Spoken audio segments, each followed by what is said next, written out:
Kia ora, Poiri Wafano. My name is Mike Dudson, and I want to talk to you about four coaching principles, equally applicable to athletes, I think, as well. It's important to note.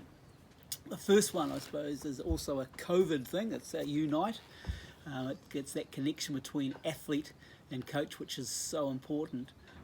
It's like having the right operating system, so that we have the PC can't talk to the Mac, but if we're on the same operating system, the same version, and we understand each other, then we've got a pretty good chance of being successful. So if we think about understanding as coaches the whole person, all what they're about and all what's going on in their life, then we're going to have a pretty good chance of being able to understand the way that they learn, and in the end that's one of the most important principles is being able to teach, and so understanding the way the athlete learns is critical, which leads on to the second point, which is around a shared code. And often when we're doing skills, we develop a code of understanding of what we're trying to achieve.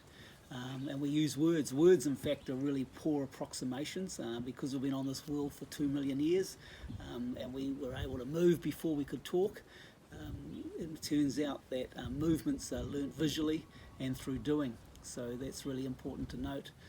So when we have some great principles for performance keys for teaching the skills, then having those that the athlete and the coach are on the same page. So for example, we have arms down and straight when we're learning at the start of the receive of serve. So that is a really clear understanding for myself, but is that same code the same for the athlete? So working through and discussing that, what that code means, is really important, and you can do that for all of the skills and all of the performance keys, so that you're on the same page before you start getting into the intense training environment.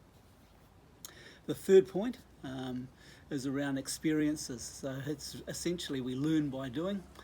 So experience is the teacher. So being able as a coach to create wonderful learning experiences that build through the training, I think is essential. It's more doy, less hui. And also we want to make sure that we have the code in place, so we're maximising those opportunities. And the fourth point is around specificity. And we know with specificity, the more we have do the skill in the right environment with all the variables, the more chance we're going to have success. So when I say specificity, I mean, yeah, I can do hands down and straight here, but can I do it after I've just been blocked out and I'm receiving a serve in the wind and it's 14 all?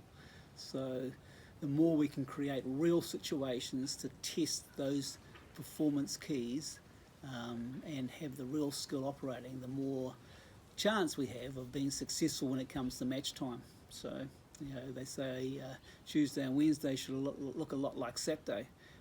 So we know, and we can reinforce that if we've got great code and we're getting lots of doing. So just summarising, unite, understand your athlete, have a shared code, make sure you create wonderful experiences, and finally make sure that the activities has specificity. Come Monday, may the 4th be with you. Thanks for listening. I hope you got something out of that.